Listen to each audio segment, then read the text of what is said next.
What's up guys, and welcome back to another episode of La Liga Career Mode. This is episode number 27. We're starting today's episode off on the back of our loss to Real Madrid, which all but gives Carlo Ancelotti yet another league title, the serial winner. Surely going to be champions once again, 5 points clear of Atletico, but for us in 6th place right now, heading into today's episode. As we know, we've guaranteed European football at some point in Andalusia next season.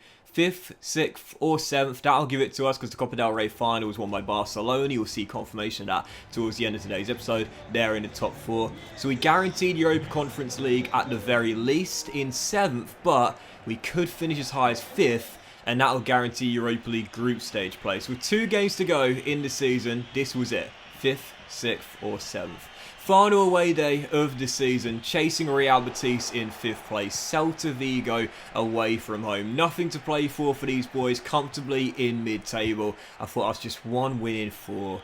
Surely I can't choke away a Europa League spot and watch Bilbao leapfrog us in the final 2 games with back-to-back wins for them and back-to-back losses for us. So Celta Vigo away, it was a bit tense though, I'll be honest, and it always is, let's be honest. It's very rare that a team chasing a major objective in the final games of the season are going to be playing flawlessly. Of course there's going to be nerves, butterflies, so on and so forth. I wasn't at my best. I'd had a couple of good chances, VR denied, and then Suarez hits the woodwork early in the second half, and then 59 minutes in.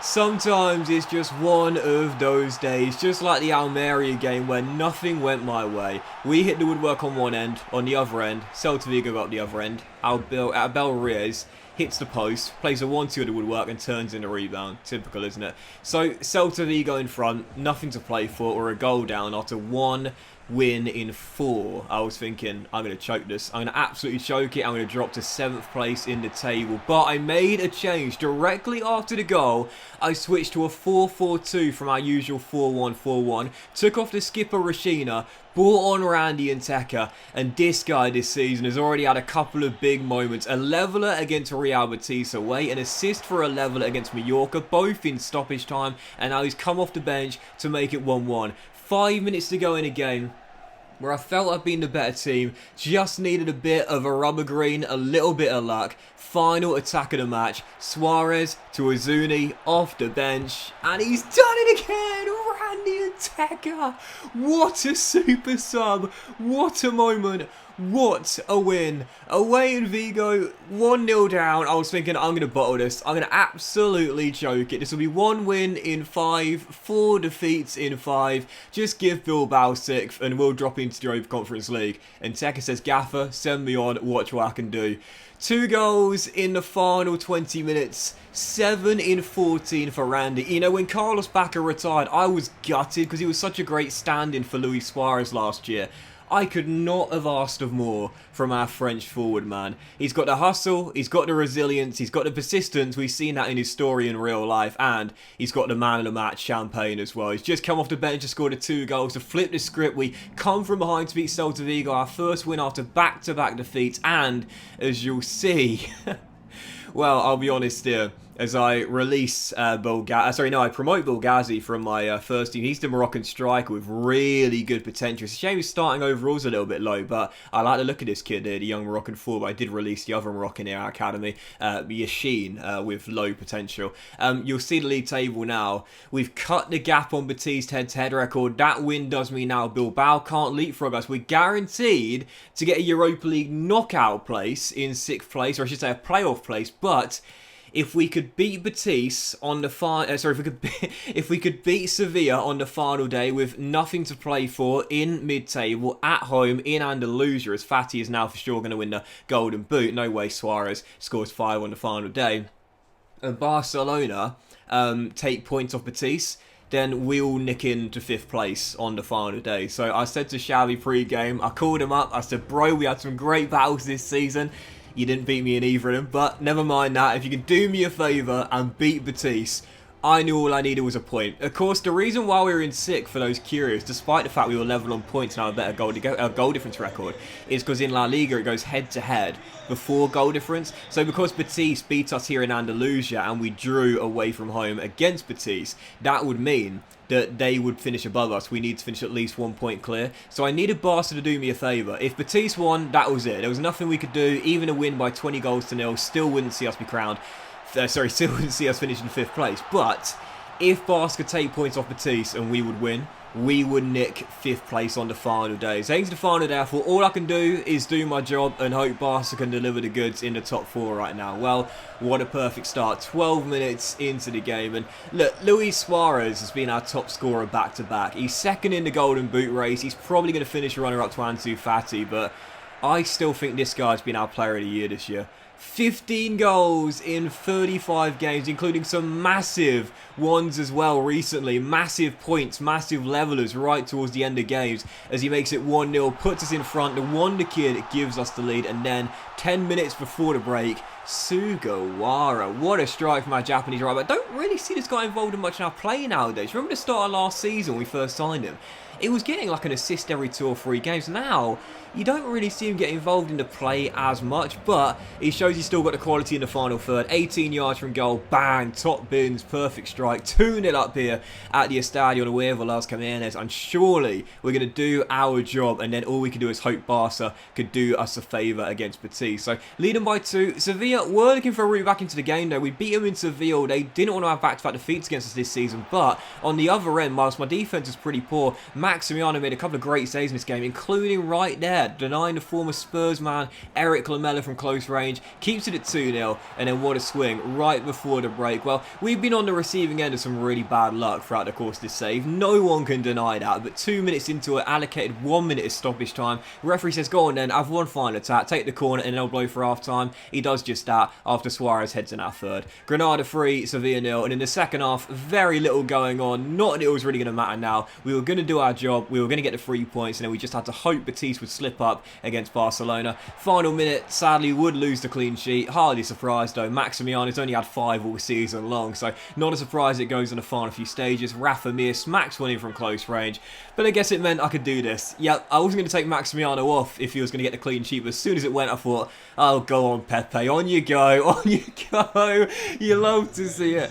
40-year-old Pepe Reina on the pitch for the final few moments in his professional football career decides to start doing some keepy-ups. Yeah, brilliant, right?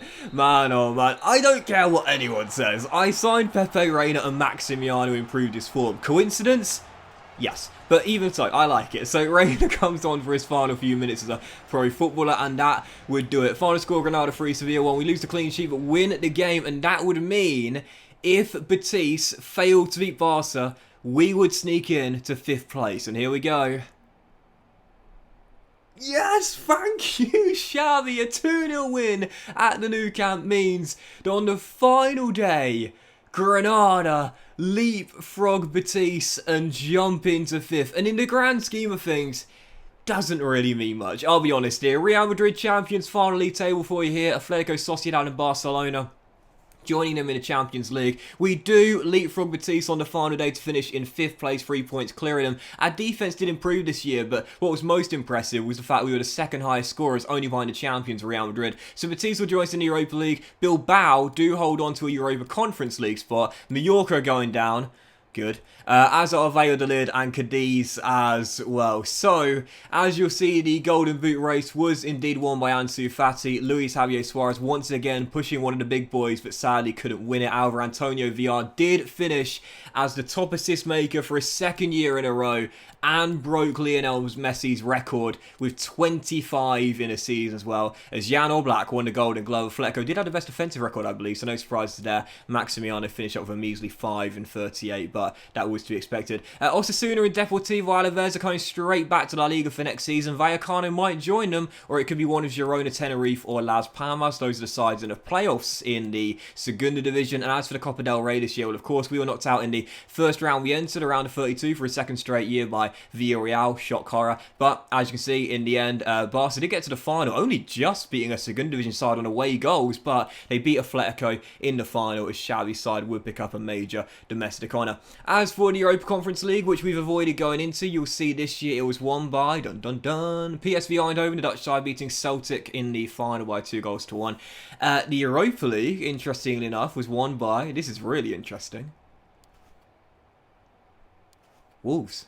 Bruno Lage's Wolves going into the Champions League like they did in my realistic career mode. These guys just know how to get CL football at Molineux in this save. But the most interesting, the Champions League, well, How about that? I mean, it's been a period of uncertainty. I think every Red Devil fan would admit that in the post-Fergie era.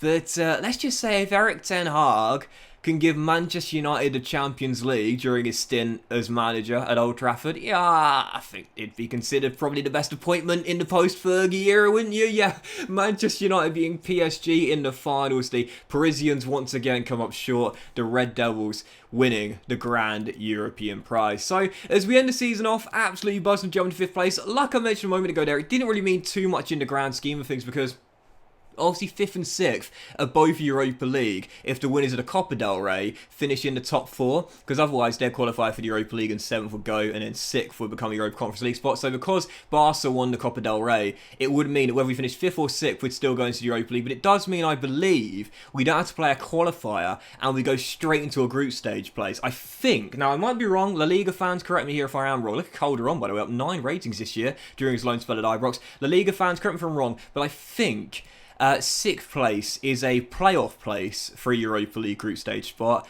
but 5th place guarantees the group stage regardless. So yeah, I don't know if that's true or not. Maybe it meant nothing on the final day, but I'm going to assume that Betis will have to play a playoff, whereas we are going straight into the group stages for next season. Absolutely buzzing. So I'm already thinking about the summer window. I'm sure you guys are as well. We know for sure our best 2 players, the Wonder Kid and the Colombian, are staying right here. Our top 2 scorers this year and our best 2 players, no doubt about it. But where do we improve this Granada team for next season? I'm possibly thinking I could do with a new centre-half due to our fragile defence, but probably wouldn't make much difference. Maybe a new CM to replace the ageing Rashina. I don't know. Let me know in the comments what you think we should do in the summer transfer window. But whatever happens, we're going into Europe next season, into the Europa League, and I'm really excited to see what our starting budget is going to be. Please, Granada board, reward me with a decent one. But that will end today's episode and the season finale of La Liga Carimo, guys. Big thank you for watching. Hope you've enjoyed the season. If you have, then please drop a like. Much love to you all. Have a fantastic day, and we'll return tomorrow morning with a brand new season as the summer transfer window opens. Granada in the Europa League very soon.